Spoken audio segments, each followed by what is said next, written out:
రెండవసారి అధ్యక్ష పీఠం అధిరోహించిన ట్రంప్ వరుసగా షాక్ల మీద షాక్లు ఇస్తున్నారు. గత నెలలో ట్రంప్ కొత్త పరిపాలనా విధానంతో అమెరికా ఇతర దేశాలకు చేసే సహాయాన్ని 90 రోజుల పాటు నిలిపివేశాడు. తాజాగా భారతదేశంలో అమెరికా ఆర్థిక సహాయంతో నడుస్తున్న ప్రాజెక్టులను, అన్ని సంస్థలను నెక్స్ట్ ఆర్డర్లు వచ్చేంత వరకు తమ కార్యకలాపాలను నిలిపివేయాలని ఆదేశాలు కూడా జారీ చేశారు. దీంతో యుఎస్ ఎయిడ్ కార్యాలయం బంద్ అయిపోయింది.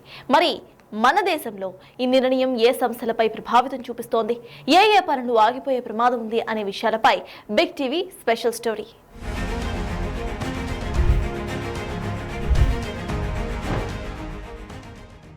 ట్రంప్ రెండవసారి అధ్యక్ష పీఠాన్ని అధిరోహించడంలో ఎలన్ మస్క్ పాత్ర కూడా ముఖ్యమైనది. ఆయన ట్రంప్ ఎన్నికల క్యాంపెయిన్కు ఆర్థికంగా చాలా సహాయం చేశాడు.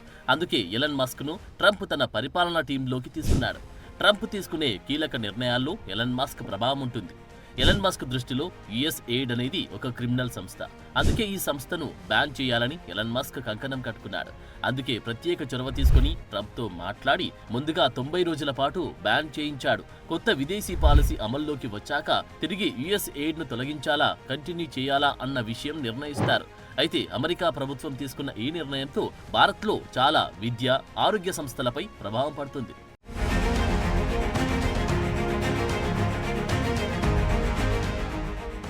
ప్రజల ఆరోగ్యానికి సంబంధించిన విషయాల్లో యుఎస్ ఎయిడ్ భారత్లో గత 70 సంవత్సరాలుగా పనిచేస్తుంది. ప్రసూతి, శిశు మరణాలు, క్షయ, హెచ్ఐవి మరియు కోవిడ్-19 మహమ్మారి వంటి విషయాలలో యుఎస్ ఎయిడ్ చాలా కీలకంగా పనిచేసింది. 1990 నుండి ఇప్పటి వరకు మన దేశంలో 2 మిలియన్లకు పైగా పసిపిల్లల ప్రాణాలు కాపాడడానికి సహాయపడింది. యుఎస్ ఎయిడ్ సపోర్ట్తో ఇప్పటి వరకు 25,000 న్యూమోనియా మరణాలు మరియు 14,000 విరేచన మరణాలను అడ్డుకోగలిగారు. ప్రధానంగా టీబీని అరికట్టడంలో యుఎస్ ఎయిడ్ మన దేశానికి చాలా సహాయం చేసింది.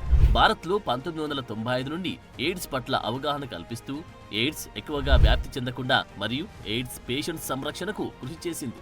ఈ సంస్థ కృషి వల్ల మన దేశంలో 2007 నుండి కొత్త ఎయిడ్స్ ఇన్ఫెక్షన్ల సంఖ్య 32% తగ్గింది. 2014లో భారత ప్రభుత్వం స్టార్ట్ చేసిన స్వచ్ఛ భారత్ అభియాన్కు యుఎస్ ఎయిడ్ ఆర్థికంగా సపోర్ట్ చేసింది.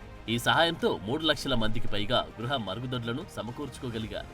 మన దేశ రైతులకు కూడా యుఎస్ ఎయిడ్ సహాయం చేసింది. 9 రాష్ట్రాలలో ఆటోమేటిక్ గా వాతావరణ కేంద్రాల నెట్వర్క్ను విస్తరించడానికి యుఎస్ ఎయిడ్ అతిపెద్ద వాతావరణ సర్వీస్ సంస్థతో కలిసి పనిచేస్తుంది. ఇది దాదాపు 70,000 మంది రైతులకు ఎస్ఎంఎస్ల ద్వారా చాలా నమ్మకమైన వాతావరణ సమాచారం అందించింది.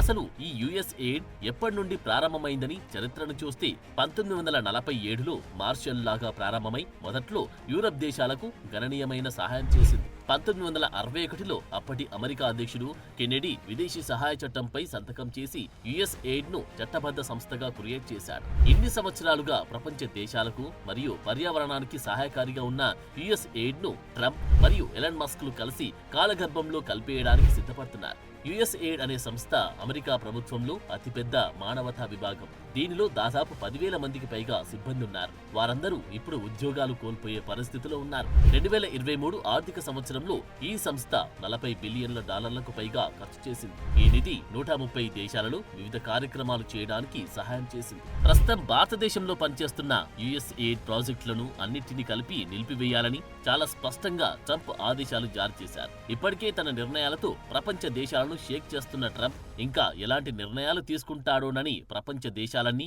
ఆసక్తిగా గమనిస్తున్నాయి. For more videos like this, subscribe Big TV channel.